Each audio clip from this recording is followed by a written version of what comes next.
What's going on? My name's Chad. I'm your Tall Tailor. And the number one question I get asked from you guys is, Chad, how do you make those pockets that are on all of your vests? So today I thought I'd answer that question and teach you guys how I make my 3D cargo pockets. Before we get started, I just want to state that this is how I make my pockets. In no way am I saying that this is the only way to make pockets or even the best way to make cargo pockets, but just how I prefer to make them. I've been making them like this for a while, so this is the way that works best for me. If you guys want to see examples of the pockets I'm talking about, the 3D cargo pockets, you can check out my Instagram at the Tall Tailor. All right, let's get started. Before we get sewing, first off, we need to draw out the pocket we're gonna make. So the pocket size that I want is going to be 12 inches by 10 inches.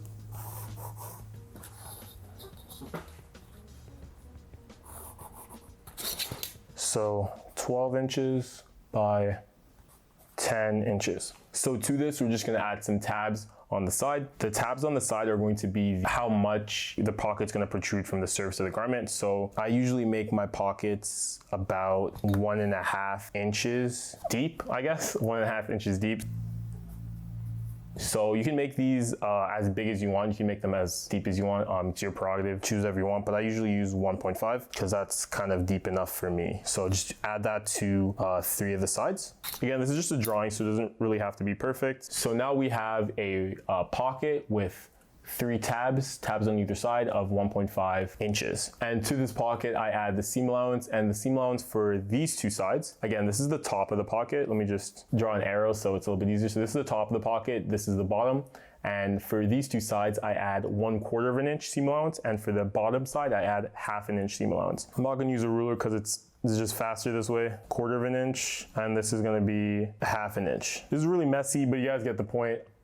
Oh, there's supposed to be 1/2 inch here. So at the bottom, we have 1/2 inch, and at the sides, we have 1/4 inch. So this in total is gonna be 1 3/4 inch, and this in total is gonna be 2 inches. Again, this can be as long as, the depth of the pocket can be as long as you like, but the seam allowance is, for me, at least always 1/4 inch.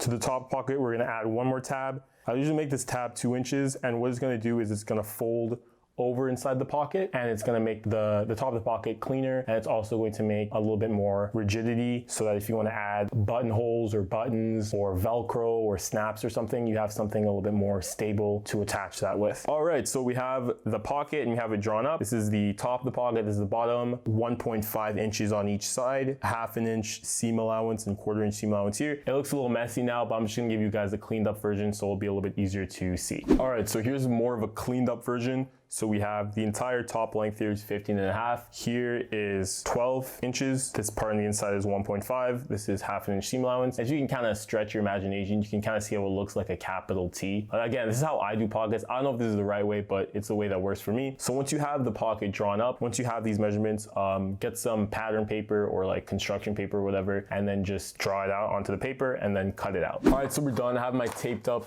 quasi pattern here. It's not made of pattern paper, obviously, because like I never have it. This is supposed to be what this is. Originally, the pocket is supposed to be 12 inches by 10 inches. That is represented here. 12 inches, 12 inches, well, 10 inches plus the extra 2 for the flap that we're gonna fold down. So once you have this paper here, you can just transfer it to some fabric and then cut it out. So now that that's done, we can take out our iron and get to ironing it. We have the right side and the wrong side. Right side facing down, what you want to do is first iron the flaps inwards. On our paper, we can see that our flaps are 1 inch and 3/4 inch. So that's the 1.5 inch, which is the depth, plus the 1/4 inch from the seam allowance.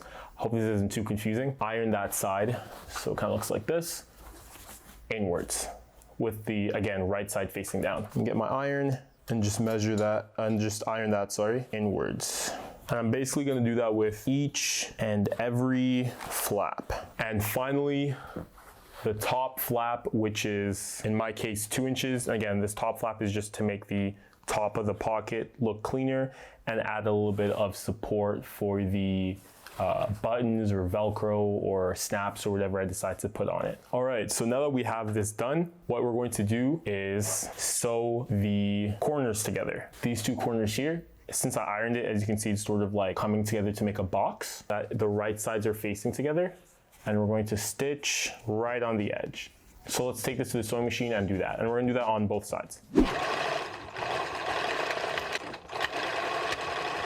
All right, as you can see, it's finished. Sewed the edge, and it's kind of looking like a little box now. So now that these two ends are sewn, the next thing we have to do is, this is optional because you don't have to do it. If you have an overlock machine or a serger, what you want to do is just overlock the ends. So from one end, go all the way around and overlock everything. Make sure to overlock these edges. Again, you don't have to do it. If you don't have an overlock machine or you don't want to, just skip the step. But if you do, it's just a nice thing to do to make the interior look a little bit cleaner.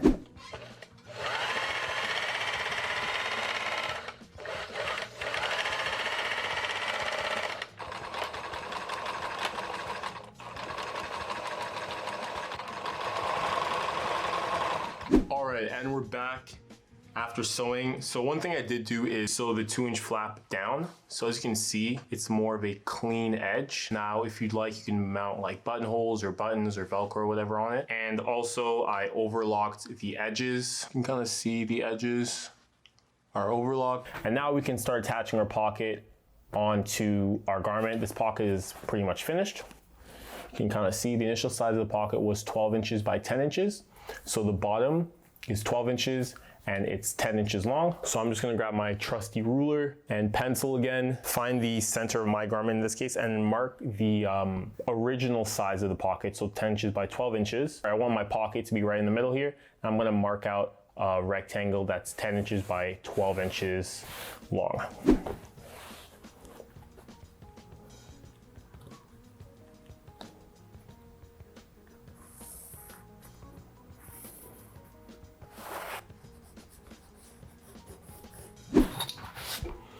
All right, you can barely see it in the camera, but right here I have drawn out a rectangle that is 10 inches by 12 inches. So after that, the next step is to attach the pocket, sew the pocket onto the back of this vest. But actually, before we do that, this is also an optional step. We're gonna take our pocket to our sewing machine, and we're gonna edge stitch on this edge, that edge, all the way down, and on the other edge right on the fold. So you can either do this in two ways. You can do this where the stitch is on the outside, or you can do it where the stitch is on the inside. That's just an aesthetic preference depending on what you want, so it doesn't really matter, but I'm going to edge stitch it so that the stitch is on the outside.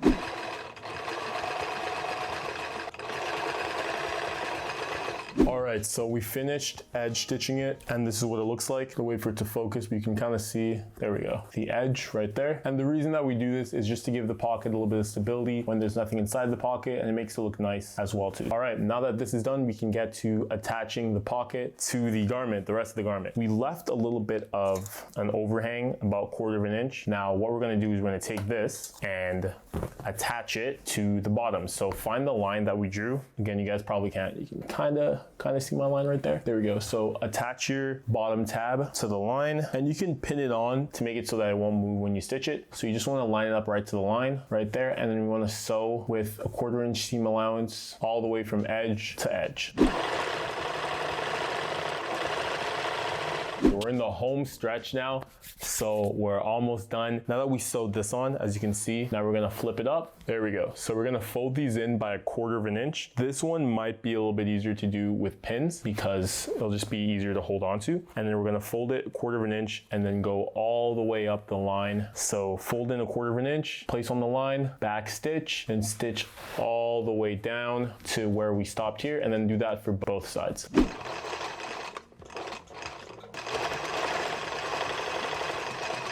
As you can see, the pockets are stitched on, and we can just take a look at the seams. Just wait for it to focus. There we go. The seams are looking really nice. Once you finish both sides, do one more edge stitch on the bottom of the pocket, and then we'll be done.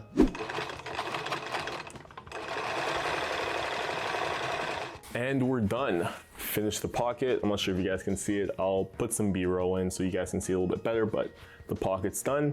Nice 3D cargo pocket. Stitched up the bottom, the sides, the top. The inside's nice and clean as well too. And this is just how I make my 3D cargo pockets. Now, I didn't show how to make a flap for the pocket. I just didn't end up recording that. Sorry about that. but you can just use buttons or Velcro or snaps or anything like that to close up the pocket. And everybody in my IG DMs asking how to make these pockets, now you finally have an answer. I hope this video was helpful. Again, let me know what you think about it. Thank you again for watching. Bye. One last thing, really sorry about this. In the last video, I made a shout out and I completely messed up your ad, and I also messed up by calling you a guy when you're a girl. Again, really sorry about it. You seem cool about it in the comment section, but I just want to correct that here. So, bye.